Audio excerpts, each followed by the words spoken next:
कि यहाँ के जो मकान हैं उन्हें तोड़ दिया जाएगा। सीधा सीधा ये पूंजीपतियों को फायदा उठाना है, हम गरीबों को भगाना है। क्यों? क्योंकि दिल्ली को इतना गरीब लोगों के तोड़ के क्या मिलेगा, हम लोग कहाँ जाएंगे? आदमी के लकवा मार रखा है ना, उनको उठा के कहाँ लेके जाएंगे? कांग्रेस अच्छी थी ना, बीजेपी अच्छी है ना पार्टी अच्छी है, दोनों गरीबों के लिए नहीं है। कांग्रेस ने कभी गरीबों को उजाड़ा नहीं है। पर लड़के कहाँ जाइए, मकान तोड़ दिए हैं, कहाँ बसेंगे, क्या करिए? कहीं न ठिकाना नहीं। कम से कम मकान तो छोड़ दे। नमस्कार, एक बार फिर स्वागत है आपका बतंगड़ में और मैं हूं आपके साथ रिया राय। इस वक्त हम मौजूद हैं दिल्ली की सीएम रेखा गुप्ता की विधानसभा में, जहां से हमने पहले भी आपको तस्वीरें देखी थी कि कैसे यहां पर पीले निशान की वजह से लोगों में डर बना हुआ है कि यहाँ के जो मकान हैं उन्हें तोड़ दिया जाएगा। और कारण था ये जो मेरे पास में आप ये चलती रोड देख रहे हैं, ये इस रोड को चौड़ा करना है, जिसकी वजह से यहाँ के जो तमाम घर हैं उन्हें तोड़ने का जो आदेश है, एक तरीके से उसने पूरी हलचल इस इलाके में मचा रखी है। और ऐसे नोटिसों को थमा दिया जा रहा है जिनमें ये साफ अक्षरों में लिखा गया है कि लगभग 15 दिन का समय है और कई सारे ऐसे जो मकान हैं वो कब्जे कर बनाए गए हैं, और अगर उनको लेकर कोई सबूत है यहाँ के लोगों के पास, मालिकाना हक है, तो वो उसको साबित करके जो भी ये मकान है उन्हें बचा सकते हैं। और ये सारी प्रक्रिया 15 दिन के अंदर तय की गई है। पहली बात तो ये है कि समझने की आप चेष्टा कीजिए कि ये जो नोटिस लगा है ये गलत है। नोटिस आप किसी के दरवाजे पे लगा नहीं सकते। अब गलत क्यों है? पहला सवाल तो, एक नागरिक होने के नाते गणतंत्र दिवस वाले दिन पहले हमारे अधिकार क्या है और हम गणतंत्र क्यों हुए? क्योंकि हमने अंग्रेजों के शासन का विरोध किया, इसलिए हमें गणतंत्र लिखा गया। हमारा संविधान इस दिन लागू हुआ था। संविधान में अनुच्छेद 1E हमें आश्रय का मौलिक अधिकार देता है, पहली बात। दूसरी बात, ये हमसे 1959 के कागज मांग रहे हैं। अब अगर ये 1959 का कागज मांग रहे हैं तो मैं इनसे ये पूछना चाहता हूं कि जो 1959 में जैसी ये भूमि थी वैसी करवा देते हो आप। केवल कागजों का 1950, अब आपके पास कागज बनाने वाले आप, कागज मांगने वाले आप, तो हम गरीब कहां से देंगे? आप ही बताइए। ये सीधा सीधा ये पूंजीपतियों को फायदा उठाना है, हम गरीबों को भगाना है। क्यों? क्योंकि दिल्ली को एक विकसित राज्य बनाना है। विकसित राज्य जब ही बनेगा जब ये गरीब लोगों की क्षमता के ज्यादा बड़े पूंजीपति आएंगे। दूसरी बात, आप मुझे ये बताइए कि रोड का चौड़ीकरण क्यों कर रहे हैं, किसके लिए? आपने कहा जी यहाँ आगे मैक्स हॉस्पिटल है, वहां पे क्या होता है कि यहाँ जाम लग जाता है, तो इस वजह से एम्बुलेंस फंसती है, और एम्बुलेंस फंसती है इस वजह से हम रोड को चौड़ा कर रहे हैं। मैं गवर्नमेंट से ये पूछना चाहता हूँ कि इस मैक्स हॉस्पिटल में गरीबों का इलाज होता है क्या? हमारे गांव के लोगों का इलाज होता है क्या? फिर ये हमारे ही एरिया में ये मैक्स हॉस्पिटल कोई कहीं हटा दीजिए ना, अमीर अपने यहाँ लगा लेना, हम गरीबों को क्यों हटा रहे हैं? क्या अपराध है हमारा? ये तो बताइए। 50-50 साल से रह रहे हैं हम, और हमारी नागरिकता आप चेक कर रहे हो। आप ये चेक करो, जो रूल्स बोलता है कि हमने 50 साल में जितनी सरकारें बनाई हैं, वीपी सिंह से लेके जितनी भी सरकारें बनाई हैं, और इन्होंने 50 साल में पार्लियामेंट में जितने विधेयक पास किए हैं उनको निरस्त करे। समझिए मेरी बात, उनको निरस्त करे और फिर कहे कि ये भूमि भी 50 साल जैसी बनाए जब यहाँ जलकुंभिया थी, यहाँ 40 फुट नीचे ये था। हम लोगों ने भर के इसका विकास किया है। आज जब ये विकास हो गया तब हम अवैध दिखने लगे। ये अन्याय है या नहीं है? कितने सालों से रह रहे हैं आप? 50-60 साल हो ही गई। 50-60 साल गई। पहले कैसी तस्वीर थी यहाँ की? पहले कैसी? पहले ये तो यहाँ पानी तो यहाँ मुझे तो बड़ी जगह 1975 में जब बाढ़ आया था तो बाढ़ का पानी यहाँ जमा था। हम लोग जलकुंभी में चला करते थे, लोग डूब के मरे हैं, इसमें डूब जाते थे।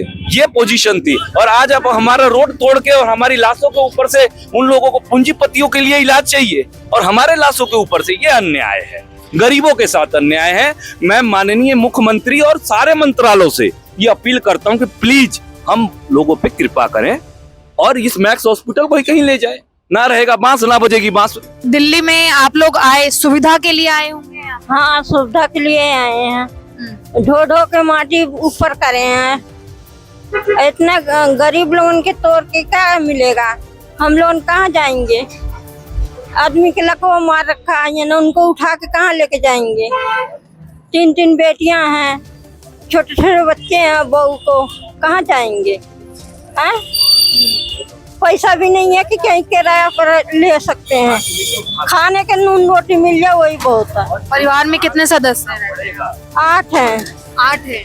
हाँ, छोटे छोटे लेके बच्चे। कि रेखा गुप्ता मकान जिन जा रही बहुत गरीब मने पेटे की रोटी काट काट के मने कैसे पैसा जोड़े से मकान बनवाए, सपने छत के नीचे रहेंगे। मक्की तोड़ देंगे तो जाए कहाँ? आई घरे मिली सबके संगे, कहीं अम्मा आप बड़ी बुजुर्ग कहीं पंडित हैं, आशीर्वाद दे। हम कहे जा बिटिया तू बहुमत से जीते और हमारा सबका ध्यान रखे। ये हमारा सबका ध्यान रखे थी, हमार मनैया उजार के अब बहुमत से जीते सीएम बनी यह कुल करे थे। उनसे हमारा समाचार पहुंचाए दो कि पंडिताई जन कोने पाई। वो तो है इतना आशीर्वाद है, माता भगवान कुल मनाई। तो ये नौबत फाने लड़की अब कहाँ जाए, कहाँ पढ़त हैं, पेपर निचकाई गल हुए सब। अब तो हम बोली नहीं पास है 17-18 फरवरी के पेपर। लड़के कहाँ जाइए, मकान तोड़ दिए हैं, कहाँ बसाइए, क्या करिए? कहीं न ठिकाना नहीं। कम से कम मकान तो छोड़ दिए। पेटे मने कहते पीठी पलात मारे, पेटे पलात ना मारे, पेटे पलात मारे, पीठी पलात मारे के पेटे पलात मारे। हम भगवान करे उनका उन्नत बढ़े, सुखी रहे, बाकी हम सकते तो दुखी ना देती। मतलब आप ये देखिए कि यहाँ पे लोगों की आंखें भी नम हो गई हैं। इतने दिनों से ये लोग परेशान हैं और लगातार सीएम से बात भी करना चाहते हैं, लेकिन देखिए बातचीत होने के बाद भी यहाँ पर अभी नोटिस ही लगा रहे हैं। लोगों के पास कोई नई जगह देने की बात नहीं की जा रही है, कोई मुआवजा देने की बात नहीं की जा रही है। ये गरीबों के ऊपर जुल्म है, गरीब लोगों के ऊपर जुल्म है। ये इनको पहले जगह देनी चाहिए सरकार को। जब उठाओ, यदि कांग्रेस होती सबको जगह मिलती। ये मैं फिर भी कहता हूँ कांग्रेस अच्छी थी, ना बीजेपी अच्छी है ना पार्टी अच्छी है, दोनों गरीबों के लिए नहीं है।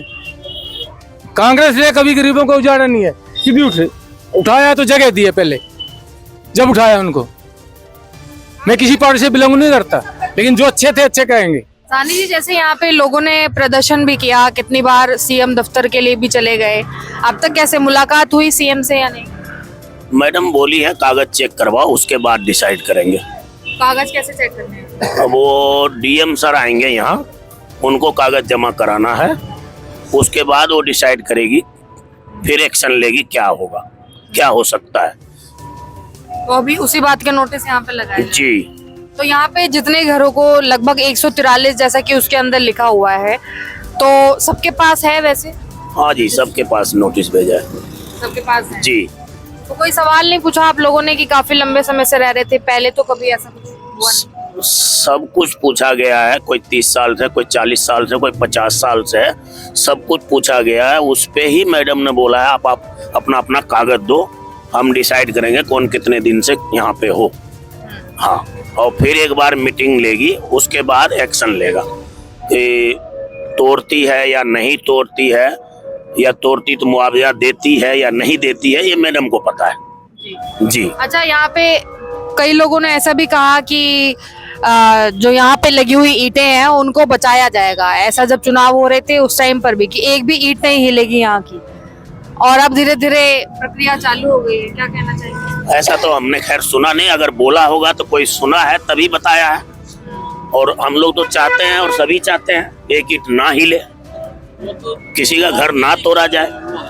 राजनीतिक मुद्दे हैं ना वो तो, कि भाई उसमें स्टेटमेंट देते हैं कभी ये चीज होगी ये चीज होगी, होती तो नहीं है ना पूरी, होता तो कुछ भी नहीं है ना। तो मतलब ये उस टाइम पर सिर्फ बोला गया था, पर बोला ही जाता हमेशा, पूरा कहाँ करते हैं? कोई करता है पूरा? आप बताओ, कोई भी नहीं करता पूरा। तो यहाँ पे लोग जो है वैसे ज्यादातर क्या काम करते हैं और कितने कितने बड़े बड़े मकान? नहीं, कुछ इसमें गवर्नमेंट जॉब के भी हैं, प्राइवेट जॉब के भी हैं, और अपना भी काम है, छोटी छोटी दुकानें भी हैं और रिहाइश तो फुल है ही है, बस इसके अलावा कुछ नहीं है इधर। और ये हो तो रहा जाति काम सारा, कोई वैसे नहीं कि भाई किसी भी तरीके से। अब रोड तो चल ही रहा है, आपके सामने चल रहा है रोड, इसमें क्या दिक्कत आ रही है? जब रोड चल रहा है तो उसको मतलब कि कोई डिस्टर्ब नहीं, कोई कुछ नहीं, कोई जाम नहीं, जहाँ जाम है वहाँ हटाओ ना आप।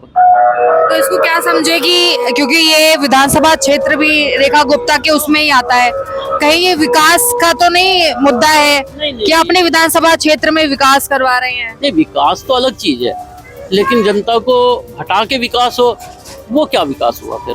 उसमें तो कोई विकास में कोई बात ही नहीं हुई फिर। हाँ जी, कितने सालों से? 35 साल से रह रही हूँ, 30 साल का मेरा लड़का हो गया। तो आप सबके पास पूरे कागज हैं? हम लोग भी खरीद रखी हूँ। हाँ, कागज सब हम लोग भी खरीद रखी हूँ। तो अब जो दावा कर रहे हैं कि अनाधिकृत तरीके से रहा जा रहा है, कब्जा करा हुआ है, ये सब क्या है? अब हम लोग तो खरीद रखे थे, हम लोग तो हम कुछ पता नहीं थी, हम लोग तो खरीद रखे थे, हम लोग को तो पता थी जो पक्की है, और उस समय बताया गया था जब पक्की है जगह, पक्की कॉलोनी हो गया। यहाँ पे सारी सुविधाएं हैं, पीने का पानी, सब है, सीवर है, सब चीज है। सीवर चार्ज दे रहे हैं, 3-3 4-4 मीटर भी लगवा रखी हूँ। मीटर भी, पानी के बिल दे रहे हैं, बिजली के बिल दे रहे हैं, सब कुछ दे रहे हैं, हाउस टैक्स भरा जा रहा है, सब जोड़ के तो ले रहे हैं। ऐसा नहीं है कि हम कुछ नहीं दे रहे हैं। अभी देखो तोड़ने को नोटिस आई है, लेकिन पानी के बिल आ गया मैसेज में। क्या समय दिया गया है? वैसे कुछ समय भी मिला है अभी? 15 दिन के समय मिला है, 15 दिन के समय मिला है, नोटिस लग गई है। अब जो 15 दिन में अपना कर सकते हो करो। एक तरीके से डिपेंड करती हैं कि अब आगे उनका क्या फैसला होगा, क्योंकि लोग तो कई सालों से रह रहे हैं, सारी जमा पूंजी लगा दी है, और राजधानी में मकान बनाकर रहना और किराए पर दर भटक कर रहना, इसमें बहुत अंतर होता है। तो ऐसे में आम जनता ने अगर विश्वास के साथ उन्हें चुना है, तो कहीं ना कहीं पर जो जनता का विश्वास है वो बना रहना चाहिए। अगर विकास करना है तो गरीबी को भी देखना चाहिए, और उसी के साथ में जो गरीबी की आवाज है उसको भी सुनना चाहिए।